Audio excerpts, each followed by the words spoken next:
It's going to be the ecliptic moving up and down and round, so this may make you feel dizzy if you're sensitive to that type of movement, so please be careful when watching this. But I hope you enjoy the show. Everything is in a dark mode because when I have the atmosphere on and it's shown in daylight, it's really difficult to see this, just like it is in real life. So I went ahead and left the atmosphere off to give you a dark sky. All your locations are there, and you can see it's in a higher speed so that you can actually be able to see the movement. Now, when it comes to the zodiac and the ecliptic, they're basically one and the same. The sun is locked onto the ecliptic. The moon is not, and that is why every new moon does not cause a solar eclipse. The moon is on a separate orbital ring that isn't specified, unfortunately. It's just said to be a certain degrees off from the ecliptic, but I know that it can be drawn out in an app like this, but as far as I can tell, that information is hidden from us, and I'd imagine probably for a pretty good reason.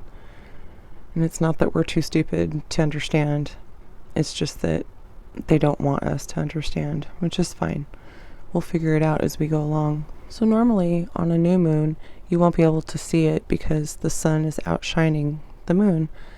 But when we have a solar eclipse, the moon is giving us the opportunity to see it in its new moon phase as it crosses in front of the sun. It's really quite remarkable. And whether or not it's an annular, total, or partial eclipse depends on the height of the sun and the moon in the sky at that particular meetup. And when the sun and the moon are at the perfect distance, then the moon will give us a total solar eclipse. An annular solar eclipse means the moon is just a little bit closer to us than the sun, so therefore it appears a little bit smaller. Now, a lot of times too, when the sun is conjunct with other planets on the ecliptic at the time of the new moon, the moon will also do an occultation or an eclipse of other planets along the way. The moon is only on the ecliptic for generally about, 2 days out of each month. But during those two-day periods, it's only for really quite a short time, maybe a half a day or so. As you can see in this one, the moon is coming up off the ecliptic already. And a lot of times in the solar eclipses, the moon won't even be on the ecliptic. And if we zoom in closer, we can see that the moon actually bypasses the sun and doesn't totally eclipse it. But due to our distance away on the ground, our perspective, it does appear to eclipse the sun, even though it actually misses it. If that makes any sense. So pretty soon here we're going to be coming up on the year 2029, which is a special year because it has 4 solar eclipses in that year. The other 9 years that we're looking at have 2 per year. So I wonder, have you ever seen a solar eclipse? And if you have, do you remember those crescent-shaped shadows? If you were around anything that cast shadows during the eclipse, did you notice that they were crescent-shaped? I think that is one of the coolest phenomenon ever. So if you're enjoying this, go ahead and subscribe because I'm going to keep doing this. I'm going to do another video on just the lunar eclipses alone. And I'm thinking it would be really cool to do the solar and lunar eclipses mixed in together in chronological order and see if we can pick up any kind of cool patterns from that. Because the more and more I do these videos and the more I research into what I want to share, the more I'm learning. Like, I've learned so much in this past year by doing the Moon Day series that it blows my little mind.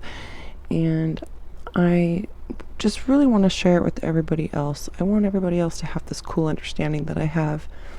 And, like, I'm literally to the point now where like this morning, I saw the moon approaching the west and the sun super low in the southern horizon.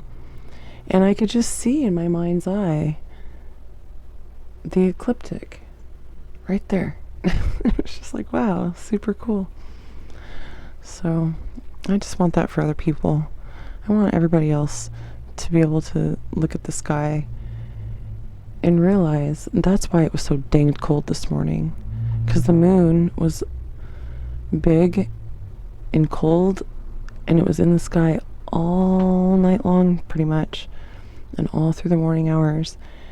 And it was just windy and nasty. And about an hour ago, the moon set, and the sun still has 2 hours yet left in the sky for the day. But it has become warm and nice and calm ever since the moon went down. So, a video that I did about the moon light being cold light, and it's a little bit on the rough side, but I'm going to definitely revisit that subject really, really soon and get back into that, especially now being the winter time. I think the proof will easily be in the observation in the pudding during the winter time to see exactly how cold the moonlight is and how we put a lot of importance on the sun, I notice. But I think that we really miss the boat when it comes to the moon and its influence on the weather and obviously the water, tides. And that goes for our water too, the water inside of our bodies. Ooh, look at that. Look at that occultation right there. That was nice. So throughout the duration of this video, you should have been able to observe the fact that the moon and the sun have traveled across the sky together during this new moon phase. Now, there are people that are doing cold moonlight experiments. The sooner that we can all realize that on a new moon night, there is no moon in the sky that night because it rose and set with the sun on that day. Like, the concept is just, I don't know why that's beyond people.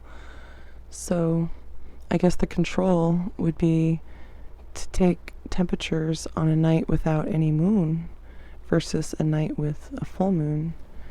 Well, I do thank you for watching, and I will see you very soon in some upcoming videos. On this channel, I talk a lot about the Bible, so that's something I'm going to be getting into next. I cannot wait any longer to talk about Noah. I just cannot wait any longer. This video kind of held me up. I've been stuck on creator's block with this video, so I'm glad to present it to you. I'm glad you watched.